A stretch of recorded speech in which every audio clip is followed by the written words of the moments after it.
one in Warsaw, Poland, and now this. And now we are seeing his America First policies and priorities in really quite stark view. Also, though, with Trump unique brand of Trumpism that he campaigned on. Well, I cannot imagine another American president standing on that rostrum there talking about Rocket Man, but I am told by a White House official that he insisted that language stay in the speech, of course referring to Kim Jong-un. He also talked in such stark terms about really the status of the world when he said that parts of the world are quite frankly going to hell. So this was a Trump-branded but infused by the only way to beat North Korea and Kim, you have to be on some auto war or chess type of game to beat him. See, Trump, he's just using some type of 38 laws of power because he's thinking like a businessman. He's not thinking like a general or king. He ain't thinking like a chessboard. His red line is he did not repeat fire and fury unlike the See what I'm saying? As he did in August. He's not using his queen. I'm not talking about no female. I'm talking about his queen, his secret weapon. Because with the queen, if you got that queen out, it's all over. So, Wolf, at the end of this, we are still left with a sense of wonder and open question what he will do in North Korea. And, of course, the leader of China and Russia, the leaders of China and Russia, not in this room. He did not have harsh language for them nearly as much as he had. They still hope diplomacy and urging China to this negotiating table and helping with North Korea is one of the best solutions, Wolf. Yeah, good point. You know, and John Kirby, you're with us, a retired Rear Admiral, senior military diplomatic analyst, former State Department and Pentagon spokesman. I couldn't help but think that his sharp attack on North Korea, warning to totally destroy North Korea if necessary, calling Kim Jong-un a rocket man, saying he's on a suicide mission for himself. Yes, he was addressing the North Korean regime in Pyongyang, and yes, the North Korean he has no war experience at all. Please. I'd rather have a president that was nice in freaking Battleship. And warning them you can do a lot more. Because, golly, man. If you just use your own influence. Trump is not a battle person. He's not a fighter. Explains these tough words from the president. I agree, Wolf. I mean, clearly he was talking about China and Russia. He doesn't come with strategies, man. And enabling the DPRK. There's no question about that. Yes, very tough language on North Korea. It's almost as if he was advised. I don't get it, man. Upping the rhetoric. If we're gonna go against him, at least go out and kill this dude. Sniper shoot him. Send the CIA to send a man out there. Undercover, something. He wasn't a president, he was a preacher. Get somebody close to him just to kill him. I mean, that's not that hard. They show you in the movies all the time. You could have this white man, his right-hand man kill him. I don't get it. Now let me play the clip. Man, if I was president, you know how I do. With that warning to North Korea. No nation on earth has an interest in seeing this band of criminals arm itself with nuclear weapons and missiles. The United States has great strength and patience, but if it is forced to defend itself or its allies, we will have no choice but to totally destroy North Korea. Rocket Man is on a suicide mission for himself and for his regime. The United States is ready, willing, and able.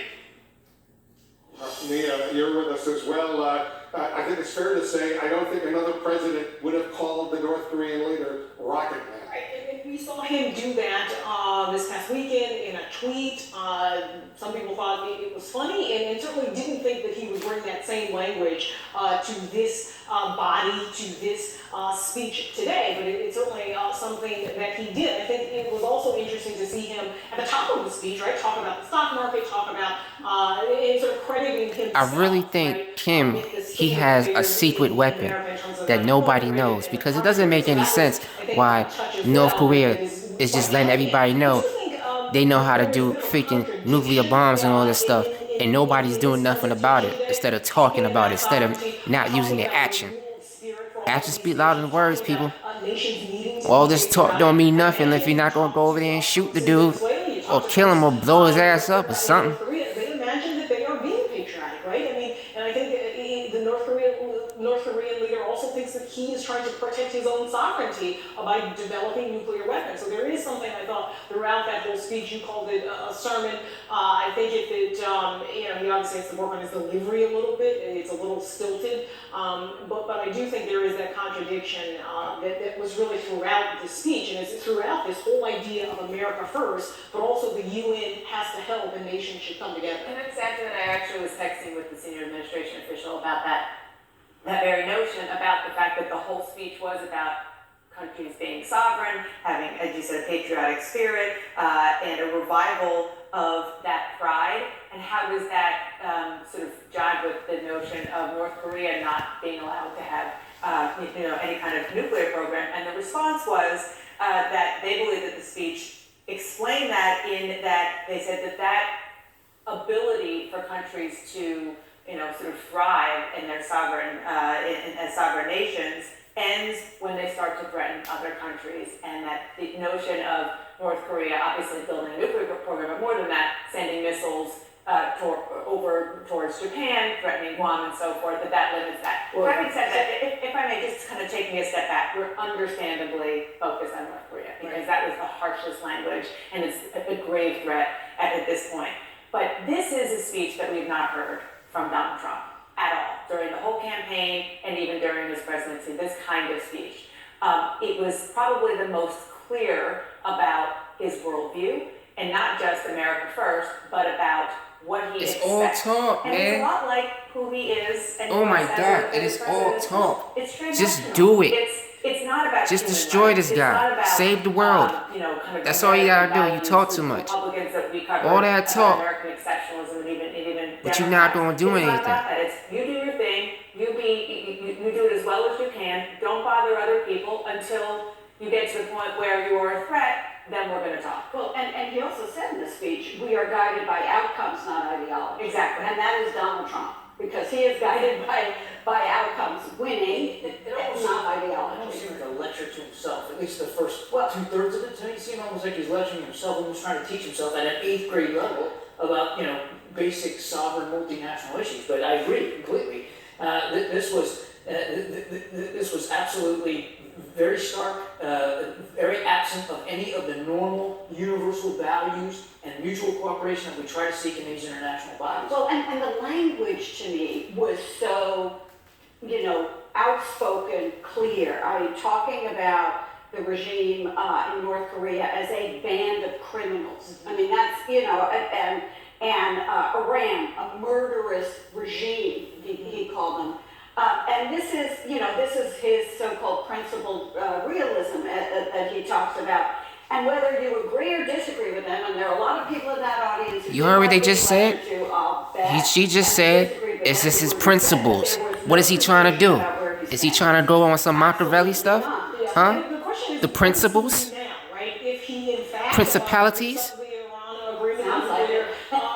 What happens, right? I mean, he talks about it being an embarrassment to the U.S. It would also necessarily be an embarrassment, I imagine, to the other nations that are party to that agreement. So I think at some point we will get to see this in practice. What does he actually do to try to keep containing Iran's nuclear? Let's get some reaction from two of our CNN political commentators, Brian Fallon and Scott Jennings. Brian Fallon worked, of course, for the Obama administration and for the Hillary Clinton campaign. Scott Jennings, former special assistant to President George W. Bush. Scott, let me start with you. Were there echoes of the axis of evil speech that President Bush spoke about just before the war against Saddam Hussein back in 2003? Yeah, this definitely had shades of that remark, and I'm glad to see that, because during the campaign, Donald Trump ran as something of an isolationist, and if you watch today's speech, Oh, you're trying to compare him to Bush. Of American priorities, Bush? American engagement. So if you were Bush was a expecting Donald talker. Trump to be isolationist, I mean, he you did not it, get but he that was a today. talker. I think You he see, was very firm and Obama measured today. He spoke did in it very clear terms on the about low. how Nobody knew until the next morning. on PEPFAR and malaria that the United States has invested Nobody knew Bin Laden was dead until the next freaking morning, or maybe like a day later. A lot of Americans do agree with his message on reforming the UN. In some Gallup polling that was conducted earlier this year, only 37% of Americans thought the UN was doing a good job, and 60% thought it was doing a bad job. So his calls for reform at the UN, I think, fall on some welcoming ears in the United States. Brian Fallon, I'm going to play the clip on the Iran nuclear deal. The president he spoke very bluntly about that, seeming to suggest that there's going to be a new strategy as far as the U.S. is concerned. And as you know, by October 15th, the U.S. once again must certify whether or not Iran is in compliance with the Iran nuclear deal, which the Obama administration certainly helped work out. Listen to this. The Iran deal was one of the worst and most one-sided transactions the United States has ever entered into. Frankly, You see, he's thinking like a businessman. the United States, and I don't think Because that's all the knowledge he knows. Believe me. He's been a businessman before he was president. It is time for the entire world to join us in demanding that Iran's government end its pursuit of death and destruction. It certainly sounds like he's getting ready to walk away from that Iran nuclear deal. But what was your reaction, Brian? Well, Wolf, I thought that was one of many examples of how intellectually confused, if not outright incoherent, this speech was. If you just think about it, in one breath, he was urging the world to come together and collectively confront the threat of North Korea. And then in the next breath, he is chiding the world over the last time it came together and did rally as an international community to stop a nuclear Iran. He's also withdrawn from the Paris Agreement. He's gone around criticizing the United Nations as a body. So this is a guy who goes around thumbing his nose at international entities and international attempts to confront global challenges. And so what moral standing does he have to call on the world to act collectively against North Korea? If you think about it, he gave a whole tribute in the beginning of the speech to this idea of sovereignty, basically making an agnostic, valueless vision for how nations should independently decide their self-interest and let that be the predetermining factor. And then in the next breath, he tries to cast the struggle against North Korea in moral terms, good versus evil.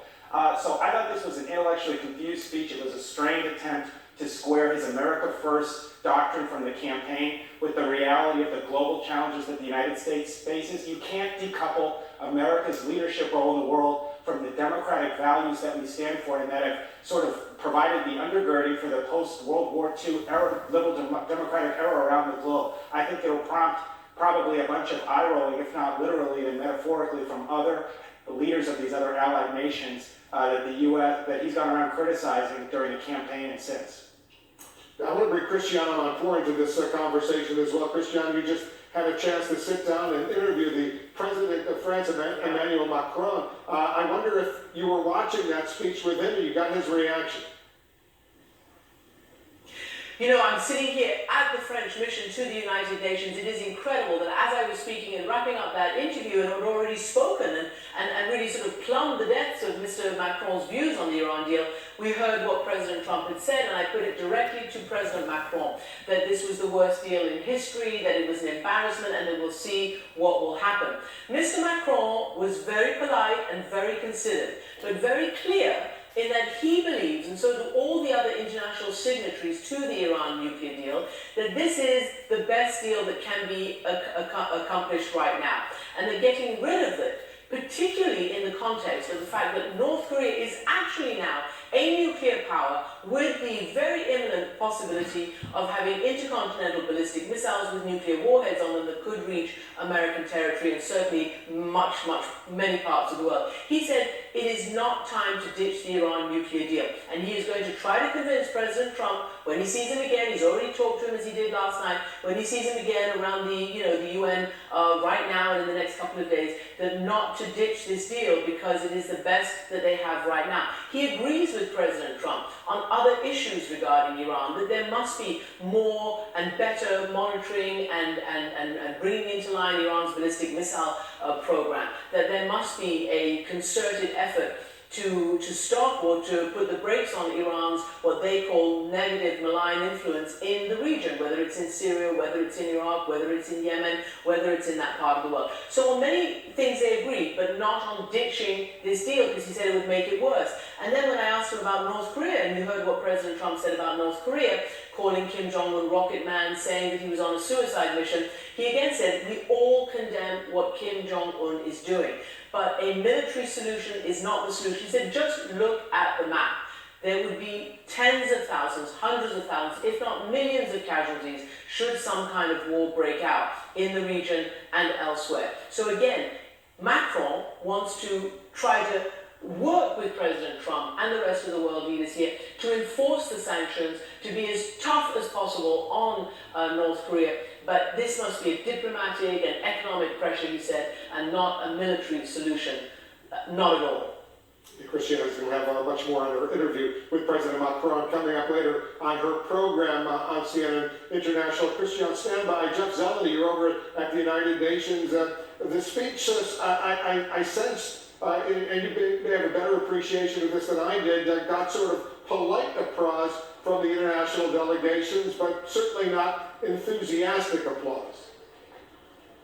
Well, certainly that is true. Polite applause in a couple areas, but not much applause throughout the course of the 41-minute speech. Perhaps not surprisingly, it's difficult to applaud to a line that parts of the world are going to hell. This was a very somber arc speech, if you will. Wolf, and I remember thinking back to the first appearance that President Obama made here in 2009 as president. Of course, a far different reception. Of course, he had a booming, enthusiastic applause. The world views these two leaders differently, no question. But Wolf, as we sort of process and tick through other elements of the speech, I do think one headline as well is refugees. He talked specifically about that, and he said, for the cost of resettling one refugee in the U.S., we can assist more than 10 in their home region.